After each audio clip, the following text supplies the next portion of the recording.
সর্বভারতীয় ক্ষেত্রে বাংলা বহুকাল আগে থেকেই পেছনের দিকে হাঁটা শুরু করেছে, কিন্তু এবার যে ঘটনা সামনে এসেছে তাতে লজ্জায় মাথা হেঁট হয়ে যাওয়ার জোগাড় হয়েছে।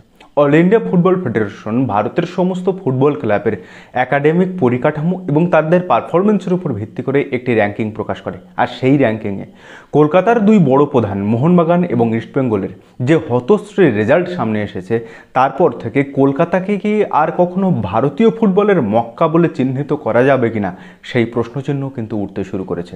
চলুন আজকের ভিডিওতে এই সব প্রশ্নের উত্তর খুঁজে নেব এবং বিষয়টার আরও ডিটেলসে জেনে নেব। নমস্কার, আমি প্রদীপ, অনুভবের সফর চ্যানেলে আপনাদের সকলকে স্বাগত।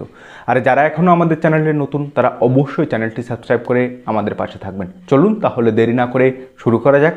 ভিডিওর পরবর্তী ধাপে যাওয়ার পূর্বে প্রথমেই জেনে নেওয়া প্রয়োজন যে একাডেমিক এগ্রিডেট বলতে কী বোঝায়। আসলে অল ইন্ডিয়া ফুটবল ফেডারেশন বা এআইএফএফ তাদের ভিশন এবং মিশন অনুযায়ী ভারতীয় ফুটবলের মান উন্নয়নের পাশাপাশি স্থানীয় লোকাল যে সমস্ত প্রতিশ্রুতিমান ইয়ং ট্যালেন্ট আছে তাদেরকে ডেভেলপমেন্ট করা এবং তাদেরকে নার্চার করা ক্লাবগুলোর অন্যতম দায়িত্বের মধ্যে পড়ে। আসলে এর মাধ্যমে ওই ক্লাবগুলোর সিনিয়র দলে যেমন ফুটবলারদের সাপ্লাই লাইন বজায় থাকবে, ঠিক একইভাবে ভারতীয় ফুটবলের সিনিয়র দলেও ফুটবলারদের সাপ্লাই লাইনটা বজায় থাকবে। তাই এই ক্ষেত্রে এআইএফএফ প্রত্যেক বছর এই একাডেমিক পারফরমেন্সের উপর ভিত্তি করে একটি র্যাঙ্কিং প্রকাশ করে প্রত্যেক বছর। আর সেখানে এই মুহূর্তে ভারতের মাত্র 3টে ক্লাব বা 3টে সংস্থা এই মুহূর্তে টপ লেভেলে আছে, আর তারা হচ্ছে বেঙ্গালুরু, রিলায়েন্স ফাউন্ডেশন এবং পাঞ্জাব এফসি। আর হবে নাই বা কেন?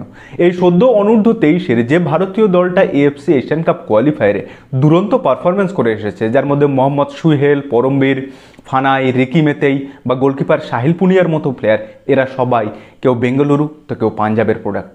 লিস্টে 4টে স্টার পেয়ে সেকেন্ড পজিশনে আছে আইএসএল-এর একমাত্র ক্লাব জামশেদপুর এবং অন্যদিকে মিনার্ভা একাডেমির মতো ক্লাব। আর মিনার্ভা ইউরোপে গিয়ে গোথিয়া কাপ, ডানা কাপ, সুইডেন কাপ, হেলসিঙ্কি কাপে যে ধামাল মাছিয়ে এসেছে সেটা তো আপনারা এতদিন সকলেই জানেন। সেখানে আমাদের কলকাতার দুই বড় প্রধান মোহনবাগান এবং ইস্টবেঙ্গল প্রথম 3-এ তো নেই, 2টো স্টার পেয়ে 3 নম্বর পজিশনে যে আছে এটাই সবচেয়ে বড় ভাগ্যের কথা, কারণ মোহনবাগান এবং ইস্টবেঙ্গলের এই 2টো স্টার পাওয়ার যোগ্যতাও নেই। এই কথাটা শুনে আপনার হয়তো মনে হতে পারে যে কে বলেছে মোহনবাগান বা ইস্টবেঙ্গলের একাডেমি নেই।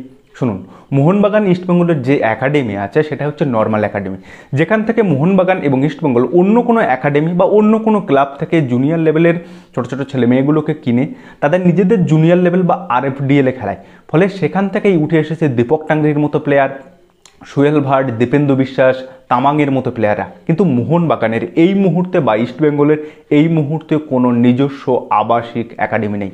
শুনলে অবাক হবেন, গোটা পশ্চিমবঙ্গে এই মুহূর্তে মাত্র 3টে আবাসিক একাডেমি আছে, যার মধ্যে প্রথম হচ্ছে নদিয়ার গয়েশপুর, 2 নম্বর হচ্ছে কালনার এসকেএসএম এবং 3 নম্বর হচ্ছে বোলপুরের কোপা ফুটবল একাডেমি। এই আবাসিক একাডেমি বলতে বোঝায় যেখানে প্লেয়াররা ছোট থেকে থাকবে এবং সেখানে তাদের ফুটবলের পাঠটা দেওয়া হবে।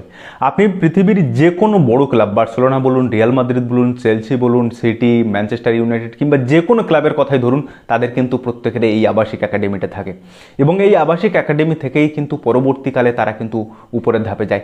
যদি বার্সেলোনার কথাই ধরি তাহলে বার্সেলোনার যে লিওনেল মেসি, সে কিন্তু ওই বার্সেলোনা একাডেমিরই প্রোডাক্ট। যাই হোক, এবার আমরা ভারতীয় ফুটবলে আসি, যেখানে মোহনবাগানের মতো ক্লাব লাস্ট সিজনের লিগ ডাবল করেছে এবং এই মুহূর্তে তারা এসিএল ট্যুর মতো একটা টুর্নামেন্ট খেলবে।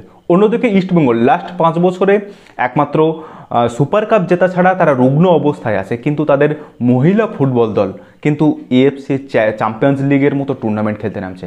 কিন্তু এই দুটো ক্লাবের একটারও নিজস্ব আবাসিক একাডেমি নেই। তাহলে কলকাতা তথা এশিয়ার সবচেয়ে পুরনো ডার্বি তথা বড় ডার্বির 2 অবিচ্ছেদ্য অংশ থেকে ভারতীয় ফুটবলের অন্যতম 2টো জায়ান্ট ক্লাব হয়ে কী লাভ হলো? যদি না আমি ভারতীয় ফুটবলে নিজের অবদান রাখতে পারলাম, যদি না আমি পশ্চিমবাংলার ফুটবলে নিজের অবদান রাখতে পারলাম, যদি না কয়েকটা ইয়ং ট্যালেন্টকে পশ্চিমবঙ্গ থেকে তুলতে পারলাম, তাহলে সেই জায়ান্ট থেকে কি লাভটা হবে বলুন তো? আমি কিন্তু কোনো ক্লাবকে ছোট করছি না বা ক্লাবের সমর্থকদেরও ছোট করছি না, প্রতিটা ক্লাব মায়ের সমান হয়। কিন্তু আপনি খেয়াল করে দেখেছেন যে মোহনবাগান এবং ইস্টবেঙ্গলের স্টার্টিং 11-এ মাত্র 2জন প্লেয়ার কিন্তু অটোমেটিক সুযোগ পায়। এক হচ্ছে সুভাষিস বোস, 2 হচ্ছে সৌভিক চক্রবর্তী। কেন 100 বছরের পুরনো গরিমাযুক্ত 2টো ক্লাব আর কোনো বাঙালি প্লেয়ার নিজেদের দলে খেলাচ্ছে না? কেন বাঙালি ফুটবলার তৈরির কাজটা করছে না? যে দলটা পশ্চিমবঙ্গ থেকে বিলং করে, যে দলটা বাংলা থেকে বিলং করে, সেই বাংলা বা তাদের স্থানীয় লোকাল ইয়ং ট্যালেন্টদেরকে ডেভেলপমেন্ট করানোর বা তাদেরকে নার্চার করার মতো নৈতিক দায়বদ্ধতা কি তাদের থাকবে না? আর সবচেয়ে অবাক করার বিষয় কি জানেন?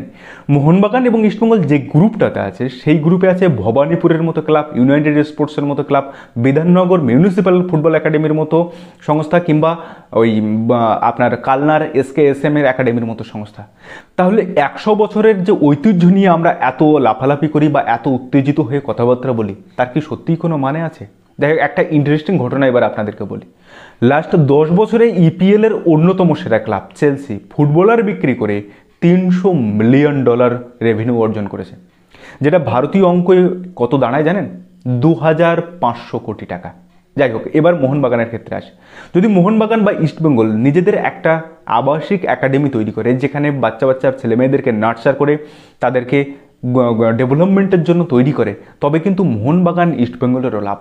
তাদের নিজস্ব ফুটবলার লাইনটা তৈরি হবে, যারা সেখান থেকে সিনিয়র দলেও খেলতে পারবে। একই সঙ্গে ভারতীয় ফুটবল কিন্তু একটা টপ নচ লেভেলে পৌঁছতে পারে। দেখুন, একটা সময় পর্যন্ত যদি আমরা দেখি যে ভারতের সিনিয়র দলে 5 থেকে 6 জন বাঙালি প্লেয়ার খেলতো বা বাংলার ফুটবলার খেলতো, অথচ আজকে সেখানে সবেধন নীলমণি হিসেবে একমাত্র শুভাশিস বোসই আছে, আর কেউ নেই। আর যদি এই অনূর্ধ্ব 23-এর যে দলটা এশিয়ান কাপ কোয়ালিফায়ারে খেলেছে, সেখানে মাত্র 2 জন ছিল। এক হচ্ছে দীপেন্দু বিশ্বাস আর 2 হচ্ছে সাহিল হরিজন। তার মধ্যে সাহিল হরিজনকে সেকেন্ডবার অডিশনের মাধ্যমে, মানে সেকেন্ডবার যে ক্যাম্প হলো সেখান থেকে নিয়ে গেছে। অন্যদিকে দীপেন্দু বিশ্বাসকে তো পাঠানোই হয়নি। আর ভারতের বাকি যে সমস্ত বয়সভিত্তিক দল আছে, তা সে অনূর্ধ্ব 15 হোক, 17 হোক, 19, 20, যে কোনো দলের কথা বলুন, সেখানে কিন্তু একটিও বাঙালি প্লেয়ার নেই। তাহলে এটা তো আর মানতে অসুবিধা রইল না যে নিশ্চয়ই কোনো একটা বড় সড়ো লুপ হোল তৈরি হয়েছে। আর এখন যদি আপনি খেয়াল করে দেখেন, তবে ভারতের যে কোনো বয়সভিত্তিক দলে ফুটবলার সাপ্লাই দেওয়ার কাজটা কিন্তু করে আসে নর্থ ইস্টের বিভিন্ন ওই 7 রাজ্য, এবং অন্যদিকে পাঞ্জাব, কেরালা ও কর্ণাটকের মতো রাজ্যগুলো। বাংলা কিন্তু সেখান থেকে ক্রমশ পিছিয়ে আসতে শুরু করেছে। এর আগে আমরা সর্বভারতীয় ক্ষেত্রে শিক্ষা বলুন, স্বাস্থ্য বলুন, কিংবা মেধা বা নিদেন পক্ষে বর্তমানে যেভাবে ক্রিকেট থেকেও পিছিয়ে আসতে শুরু করেছে, সেখানে আরও একটা নাম যোগ হলো। বাংলার গর্বের ফুটবলেও একই রকমভাবে কিন্তু আমরা ধেড়িয়ে চলেছি। তাই একজন ফুটবল পাগল ফুটবল ফ্যান হিসাবে মোহনবাগান বা ইস্টবেঙ্গলের ম্যানেজমেন্টের কাছে আমার একটাই দাবি থাকবে যে প্লিজ নিজেদের একটা আবাসিক একাডেমি তৈরি করুন, যার মাধ্যমে আপনারা নিজেরাও তো উপকৃত হবেন, নিজেরাও লাভবান হবেন, একই সঙ্গে কিন্তু ভারতীয় ফুটবলটা উপকৃত হবে। দেখুন, ভারতীয় ফুটবলের উন্নতি কল্পে একা অল ইন্ডিয়া ফুটবল ফেডারেশনকে দোষ দিয়ে তো লাভ নেই।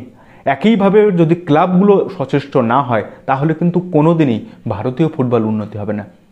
তাই আপনাদের কাছে আমার রিকোয়েস্ট থাকবে, অনুরোধ থাকবে যে প্লিজ একটা আবাসিক একাডেমি তৈরি করুন, যেখান থেকে বাংলার স্থানীয় ট্যালেন্টগুলো বেরিয়ে আসবে। আমার নিজের গ্রামের কথাই যদি বলি, তবে এখানে বহু ট্যালেন্ট আছে, কিন্তু অপচয় হচ্ছে। যাই হোক, হোপ ফর দ্য বেস্ট। দেখা যাক ভারতীয় ফুটবল কতটা উন্নত হতে পারে, কিংবা মোহনবাগান বা ইস্টবেঙ্গল আদৌ কোনো একাডেমি তৈরি করে কিনা, সেটাও আপনারা কমেন্ট করে জানাবেন। আর যারা মোহনবাগান বা ইস্টবেঙ্গলের সমর্থক, তারা তাদের মতামতটা কিন্তু অবশ্যই কমেন্ট করে জানাবেন।